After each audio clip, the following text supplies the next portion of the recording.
আলু পটলের বিবাহ। বৃন্দাবন গ্রামে নানা রকমের সবজির বসবাস ছিল। হ্যাঁ গো চাল্লুর বাবা, তুমি ঘুম থেকে উঠেছো? আসলে তোমাকে একটা কথা বলতাম আর কি। আসলে আমাদের চাল্লুটা তো বেশ বড় হয়েছে, তাই না? এবার তো ওকে একটা বিয়ে দিতে হবে। আরে চাল্লুর মা, তোমাকে এটা নিয়ে বেশি ভাবতে হবে না, বুঝতে পেরেছো? আমি তো আমাদের চাল্লুর জন্য পাশের গ্রামের পটলকে দেখে রেখেছি। যেমনই তার রূপ তেমনই তার গুণ। আমি তো ওর ছবিও এনেছি, দেখো। ও মা, তাই নাকি গো? তবে তো ভালোই হবে। আমাদের ছেলের সাথে ওকে কি সুন্দর মানাবে। আল্লু আর শাল্লু যখন এসব কথা বলছিল তখনই সেখানে চাল্লু চলে আসে। সে কি মা বাবা, তোমরা গল্প করছো? তার রান্না বান্না কি কিছু হয়েছে? খেতে দাও তো আমাকে, আমার বড্ড খিদে পেয়েছে। আমাকে আবার বেগুনের সাথে দেখা করতে যেতে হবে। সে না হয় যাস বাবা। এই দেখ, আমরা তোর জন্য পাত্রী দেখছি। বিয়ের বয়স তো তোর হয়ে গেছে। ওই যে পাশের গ্রামের পটল আছে না, পটলের সাথে তোর বিয়ে ঠিক করেছি। ছবিটা দেখ, মেয়েটা কি সুন্দর, একদম স্লিম দেখতে, একটুও মোটা নয়। দেখ দেখ, তোর সাথে ভালোই মানাবে। তাই নাকি মা? দেখি ছবিটা। ছি, এটা একটা সুন্দর মেয়ে হলো নাকি? না মা, আমি কিছুতেই এই পটলকে বিয়ে করতে পারবো না। এ নাকি আবার সুন্দর, যে না তার চেহারা, নাম দিয়েছে তার পেয়ারা। কি বললি তুই? কত সুন্দর একটা মেয়ে দেখ, আর তুই এখন বলছিস এ সুন্দর না? তোর চোখে কি নেবা হয়েছে? হ্যাঁ, আর কেন বিয়ে করবি না? কানা নয়, পোকা ধরা নয়, একটা অল্প বয়সী সুন্দর ফিগারের একটা পটল। তোর সাথে ওকে কত ভালো মানাবে তুই জানিস? আর তুই কি না ওকে রিজেক্ট করছিস? ওর মতো সুন্দর মেয়ে তুই 10 গ্রামে খুঁজে পাবি না। তুমি যতই বলো না কেন মা, আমি কিছুতেই পটলকে বিয়ে করব না।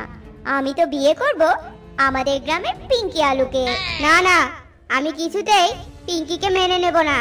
ওর বাবার সাথে আমার অনেক দিনের ঝগড়া। আর পিঙ্কি দেখতেও সুন্দর নয়, পটলই তো অনেক সুন্দর। পিঙ্কি একটা মোটা ছোটা মেয়ে, ওকে আমার একদম পছন্দ নয়। আচ্ছা বাবা, তোমাদের কোন দিক থেকে ওই পটলকে সুন্দর লাগে বলো তো? ওর নামটাই তো ছেলেদের মতো, না আছে রূপ না আছে গুণ, আবার নামে কি বাহার, পটল। পটল একটা নাম হলো নাকি? আর বাবা, পিঙ্কি কোন দিক থেকে খারাপ বলো তো? স্বাদে গন্ধে রঙে কি ভালো, সব সবজির সাথে ওকে যাবে। আর পটল, ওকে তো কোনো সবজিতেই ভালো লাগে না। আর তুমি এসব বলো না, আমি পিঙ্কিকেই বিয়ে করব। তুই চুপ করবি? হ্যাঁ, যত বড় আলু নস তত বড় কথা। এখন আমার কি করতে ইচ্ছে করছে জানিস? লাউ আর বেগুনের সাথে তোকেও কড়াইতে ঢেলে দেই, না হলে তোর চোখে কীটনাশক দিয়ে চোখটা পরিষ্কার করি। তবে যদি তুই ভালো আর মন্দের পার্থক্য বুঝিস। তোমাদের যা ইচ্ছে হয় করো, আমি কিছুতেই বিয়ে করব না। আচ্ছা মা, তোমরা যদি তোমাদের আলু কেন্দ্রিক স্বাধীনতাকে কাজে লাগিয়ে পটলের সাথে আমার বিয়ে দিতে পারো, তাহলে আমি কেন আমার স্বাধীনতাকে কাজে লাগিয়ে আমার ফ্রুট পার্টনার পিঙ্কি আলুকে বিয়ে করতে পারবো না বলো তো? কি রে চাল্লু, তোর কি হয়েছে বলতো? এভাবে কাঁদছিস কেন? কি রে বল। এরপর চাল্লু বেগুনকে সব কথা খুলে বলে। ও, তুই পিঙ্কিকে বিয়ে করতে চাইছিস তো? আরে কদিন আগে তোর বিয়ে হয়ে গেছে, তবে তুই চিন্তা করিস না তো। তোর এই বেগুন বন্ধু থাকতে কিসের চিন্তা? হ্যাঁ শোন, আমার কাছে 3টে মেয়ের সন্ধান আছে, গাজর, শসা আর লাউ। চল আমরা ওদের সাথে গিয়ে কথা বলি। হ্যাঁ হ্যাঁ চল দোস্ত, তুই ছাড়া আমার আর কে আছে বল? তুই তো আমার একমাত্র ভরসা মেয়ে খুঁজে দেওয়ার জন্য। এরপর ওরা দুই বন্ধু হাঁটতে থাকে, আর পথেই ওদের সাথে লাউয়ের দেখা হয়। আরে আরে লাউ যে, তা তোমার সাথে দেখা হয়ে ভালোই হলো। তা কোথায় যাচ্ছ এমন সেজে গুজে? আসলে আমি আমার বয়ফ্রেন্ডের সাথে দেখা করতে যাচ্ছি।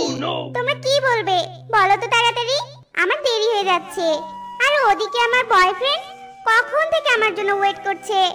আর জানো জানো, আমার জন্য নাকি আমার বয়ফ্রেন্ড একটা হীরের নেকলেস নিয়ে এসেছে। এই জন্যই তো আমায় ডেকেছে। ও, তোমার বয়ফ্রেন্ড আছে? আচ্ছা যাও তবে, কি আর করার। নেকলেস যেহেতু নিয়ে এসেছে তাহলে তো যেতেই হবে, যাও। এরপর লাউ সেখান থেকে চলে যায়।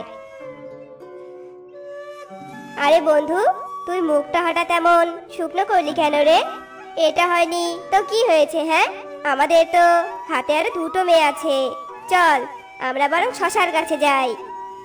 এরপর আবার ওরা হাঁটতে থাকে আর শশাদের বাসায় যায়। আরে আরে শশা, কোথাও যাচ্ছ নাকি তুমি? হ্যাঁ গো বেগুন ভাই, আমি আমার শ্বশুর বাড়িতে যাচ্ছি। আসলে নতুন নতুন বিয়ে হয়েছে তো শ্বশুর বাড়িতে তো যেতেই হবে বলো। তা হঠাৎ কি মনে করে এলে তোমরা আমাদের বাসায়? না না, এমনিতেই এসেছি আর কি। আসলে আমরা দুই বন্ধু এই পাশ দিয়ে যাচ্ছিলাম তো, তাই ভাবলাম তোমাদের বাসায় একটু ঢুকে তোমাদের সাথে গল্প করে যাই।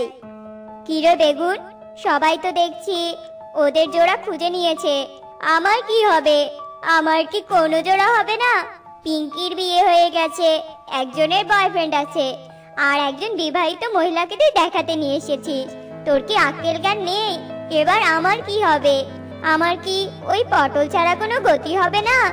আরে ধুর বন্ধু, এত ভাবছিস কেন বলতো? অত ভাবিস না, এই বেগুন যখন আছে তখন তোর একটা ব্যবস্থা হয়েই যাবে। চল এখন আমরা সুন্দরী গাজরের কাছে যাই, ওটাই তো এখন আমাদের শেষ ভরসা, বল? এরপর ওরা গাজরের কাছে যায় আর গাজরকে দেখে তো বেগুনের বেশ ভালো লাগে। আরে গাজর, তুমি এখানে দাঁড়িয়ে আছো? না মানে গাজর, আমরা এখানে মেয়ে দেখতে এসেছি গো। ও মা, তাই নাকি? তবে বেগুন, আমার তোমাকে অনেক ভালো লেগেছে। জানো আমার মা বেগুন কত ভালোবাসে, তাই আমি তোমাকেই বিয়ে করব।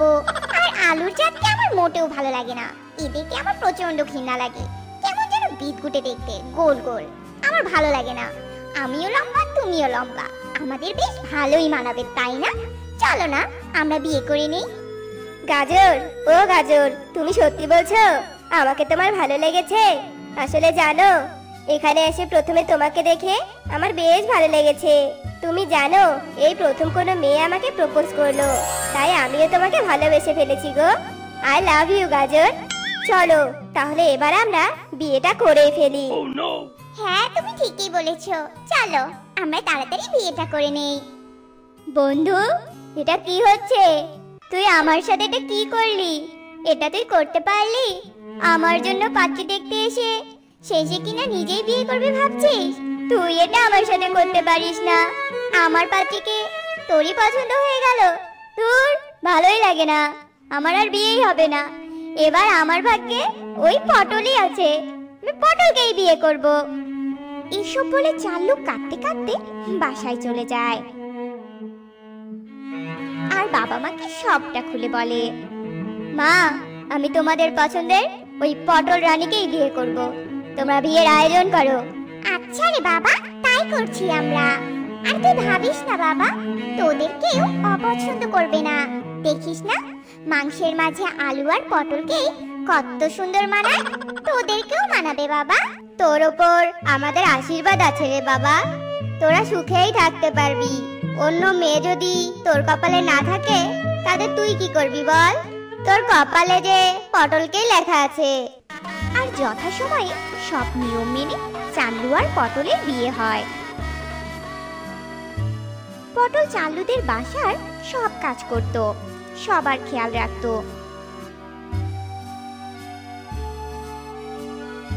মা, আমি ভেবেছিলাম পটল দেখতে যেমন কুৎসিত, ওর ব্যবহারটাও মনে হয় কুৎসিতই হবে, কিন্তু আমার সেই ভুল ধারণা ভেঙে গেছে মা। কি সুন্দর আমাদের সংসারটাকে আগলে রেখেছে। সত্যি মা, ওর রূপ দেখে ওর গুণটা বিচার করা আমার ঠিক হয়নি। ও সত্যি খুব ভালো মা, আমি ওর সাথে ভালোই আছি। তো বন্ধুরা, আমাদের আজকের এই মজার গল্পটি থেকে আমরা কি শিখলাম বলো তো? কখনোই বাইরের রূপ দেখে তার গুণ বিচার করা ঠিক নয়, কেননা বাহ্যিক সৌন্দর্যই সব নয়, মনের সৌন্দর্যই হলো বড় সৌন্দর্য।